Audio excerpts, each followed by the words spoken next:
Mon enfance, c'était pendant la guerre de 40. Enfin, j'étais née avant. Hein. Et ce sont des souvenirs pas... Quand on est enfant, je crois qu'on ne se rend pas compte de la gravité des choses autour de soi. J'étais à Paris. À Paris, et puis mes parents m'ont envoyé en Bretagne chez mes grands-parents, à Quimper. Et c'était chez mes grands-parents, c'était un restaurant, c'était bien. Et il y a une histoire particulière dont je me souviens, c'était les Allemands venaient manger au restaurant. Et une fois, moi j'avais très peur des Allemands parce que je les avais vus à Paris, j'avais très peur.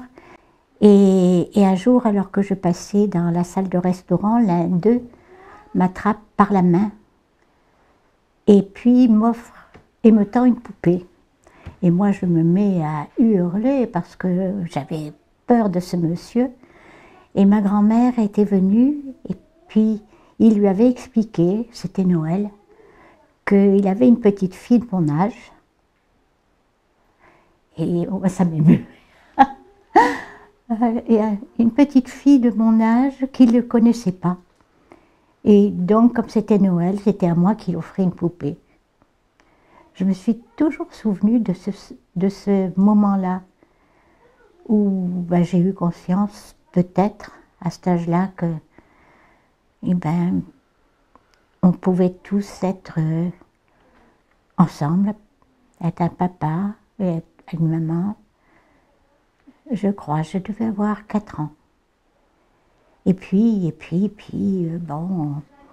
retour à Paris, où je retrouvais ma sœur.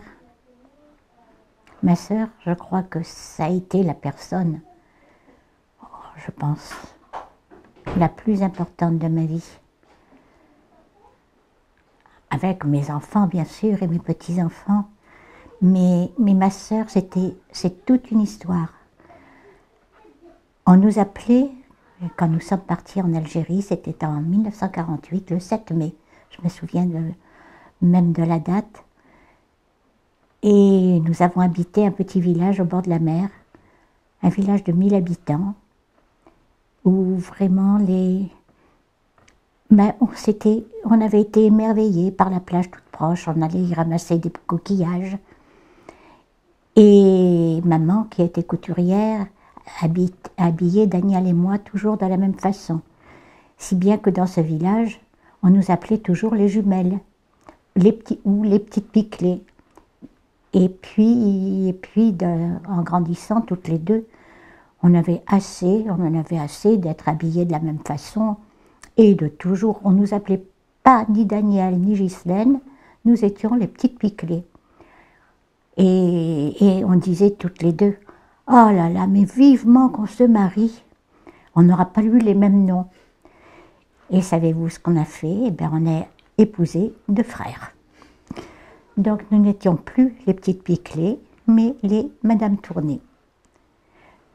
Ça faisait sourire tout le monde, et nous aussi, ça nous amusait bien d'être toujours aussi proches, avec la naissance de nos enfants, la naissance des petits-enfants.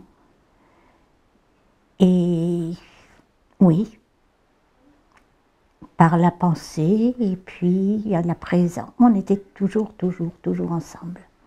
Et puis un jour elle est partie, et je suppose qu'elle doit sourire en m'entendant. Voilà. Et autrement, ma vie,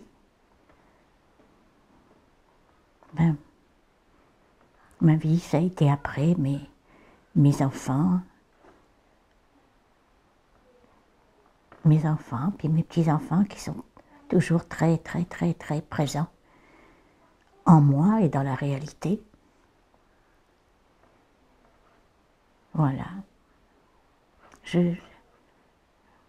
Oui, la famille, c'est important.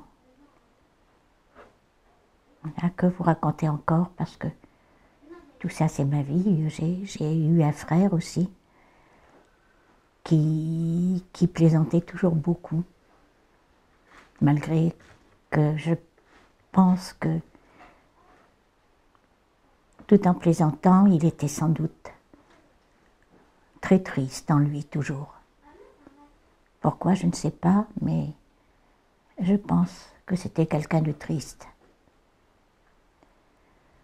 Voilà, bon, je ne vous raconte pas des choses heureuses. Si, mon enfance a été heureuse. Ma vie a été heureuse. Elle est toujours, bien sûr. Voilà, je suis depuis 37 ans dans cette maison, non, bientôt 38. Et c'est la maison de famille. C'est la seule maison que mes enfants, mes petits-enfants ont connue, ainsi que mes neveux, mes nièces. C'est la maison où je les ai tous connus petits ou adolescents. Donc elle abrite beaucoup, beaucoup, beaucoup de choses et elle abrite beaucoup de mes souvenirs aussi. Ça émeut, hein, cette histoire de devoir raconter, et ce sont des choses et heureuses et tristes qui viennent à l'esprit.